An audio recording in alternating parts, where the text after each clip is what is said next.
Hello YouTube, my name is NTRexon and this is going to be a short preview of a game called ArcheAge that's coming out pretty soon. This is going to be a review of a Russian version, so stay with me. Part 1, the visuals. Well, graphically, this game is not as impressive as, say, The Elder Scrolls Online, which I think set a new standard for the MMORPGs, but I think it's still a very beautiful game nonetheless. There are tons of different unique and gorgeous locations to visit, and lots of really highly detailed characters, monsters, and places. Exploration is also a huge thing in this game, and it's not officially advertised as the quests don't actually take you to many places, but there are so many different places to explore, discover, and some really awesome secrets that you can only discover if you just go outside of your comfort zone and try to find new locations. Some of them are only reachable with your glider, and some of them you can only swim to, so you do need to try to explore if you want to find all the secrets. I'm not going to be able to show you any of these in this video, but I probably will post another video where I'll show you some of these locations that I found. Now, one thing I do want to mention that I find is important in MMORPGs is the atmosphere, and ArcheAge has an amazing way of creating this really unique, really awesome fantasy steampunk atmosphere, and a lot of it is accomplished through the use of sound effects and really cool music. Now, check this out. I'm actually going to shut up for a second, and you know what? Just listen.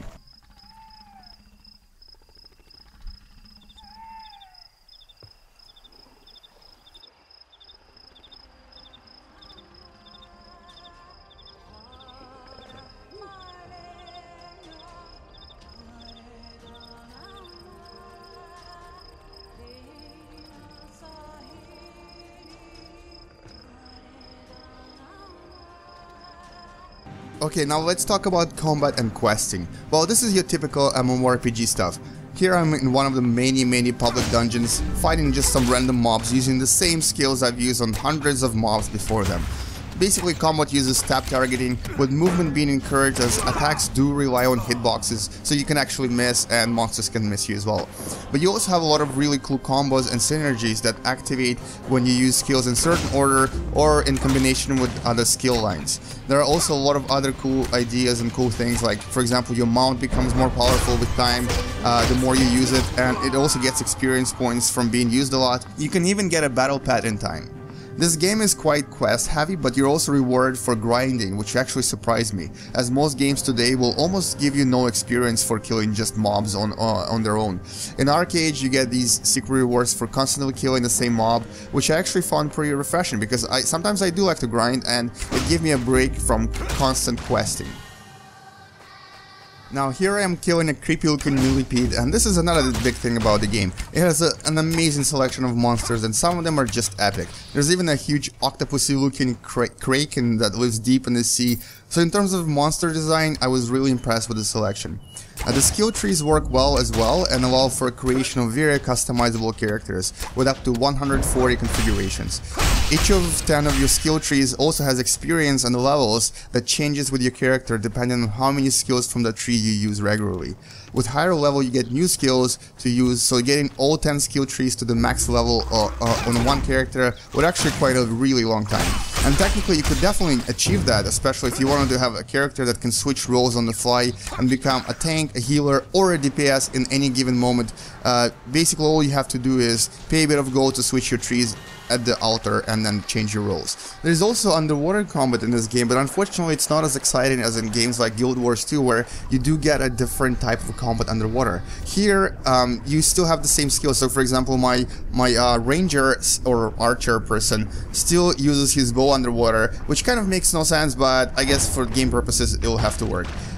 So right now I'm killing a mermaid with my bow because it's underwater, and who cares. So in that sense I'm a little bit disappointed, because they could have used the Guild Wars 2 system with like a different underwater combat. Part 3. Let's talk about crafting. As I mentioned in my previous videos, there is something called labor points in the game that are essentially used for things like planting, which is what I'm doing right now.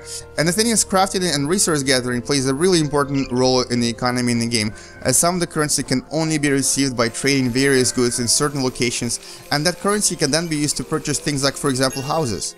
So in a sense, labor points are both a blessing and a curse. On one hand, they make crafting and harvesting and resource gathering in general more limiting and meaningful by making you choose carefully what you want to focus on each day. But on the other hand, a player with a lot of money could easily invest and purchase a lot of items that could give them labor points more easily. So it creates a bit of a pay-to-win system as well.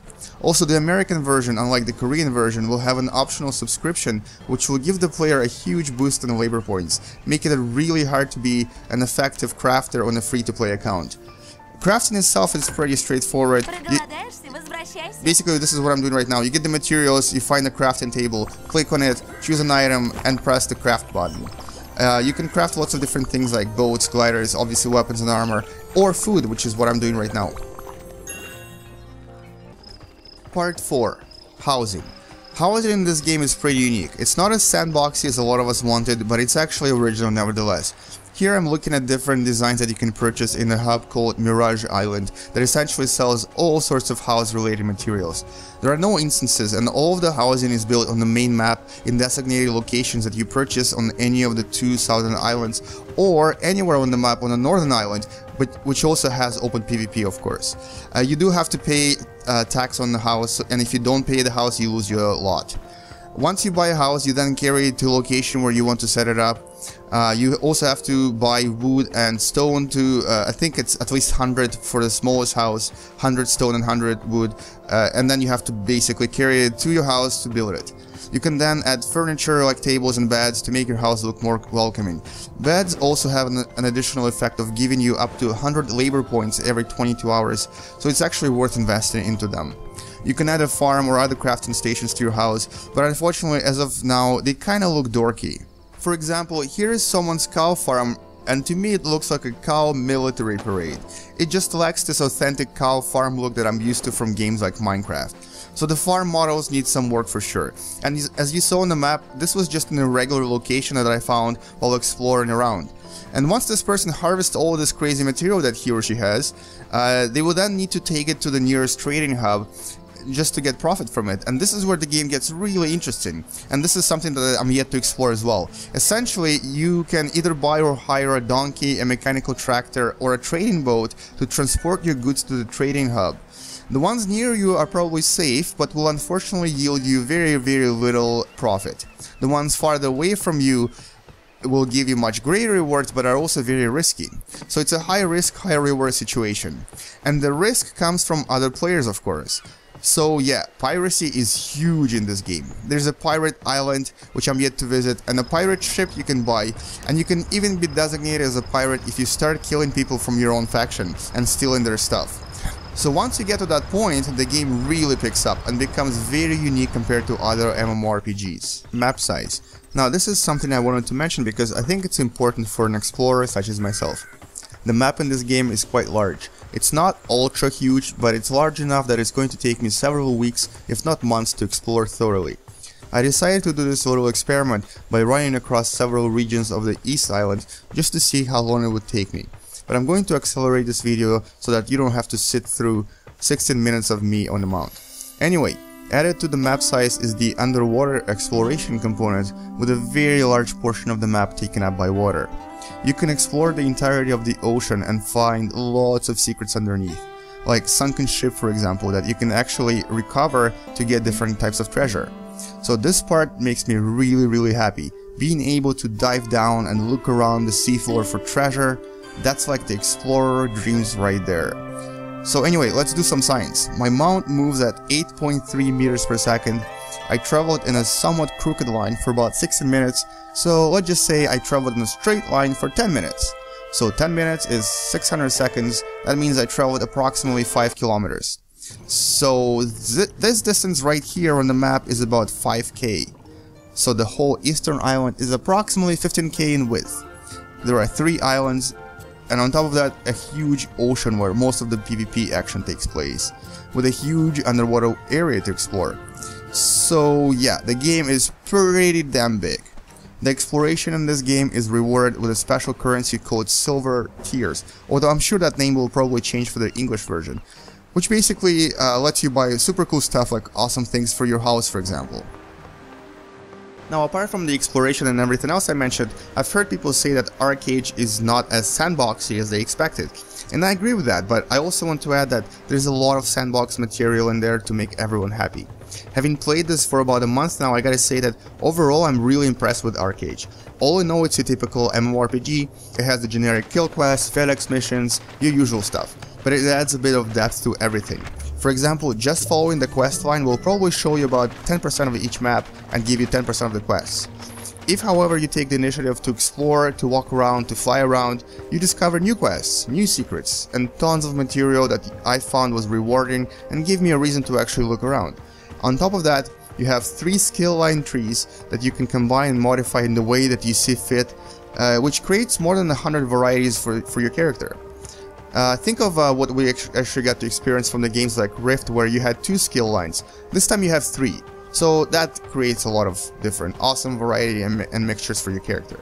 Finally, the trading, the piracy, the underwater mysteries, all this just makes ArcheAge so much more desirable. Now, the big questions here are, should you play it? Is it a WoW killer? Is it better than other contenders this year, such as Wildstar and Elder Scrolls Online? Well, I've played all 3 and here's what I think. Before I start though, you're welcome to disagree of course, but don't start flaming and complaining, because these are just my personal opinions. So the first question is it a WoW killer? No, only WoW can kill WoW, and it's been doing a marvelous job at that. Question 2 is it better than Wildstar?